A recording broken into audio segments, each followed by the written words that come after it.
Martion lahir di Solok, Sumatera Barat. Selain sebagai penari dan koreografer, ia juga sebagai dosen di ISI Padang Panjang.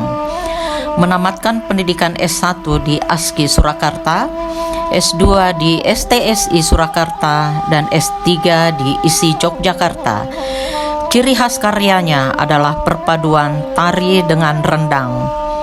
Banyak karya telah dihasilkan yang dibawa melawat ke berbagai negara seperti Singapura, Malaysia, Slovakia, dan Hungaria.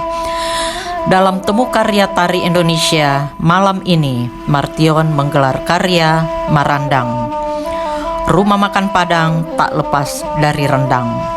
Karya Marandang hasil dari penggalian potensi komunikasi simbolis dari 4 aspek, yaitu mampu berkembang, mampu bertahan, mampu membangun jaringan, dan mampu berinteraksi. Rendang sebagai kuliner etnik memenuhi 4 aspek dari eksistensi budaya.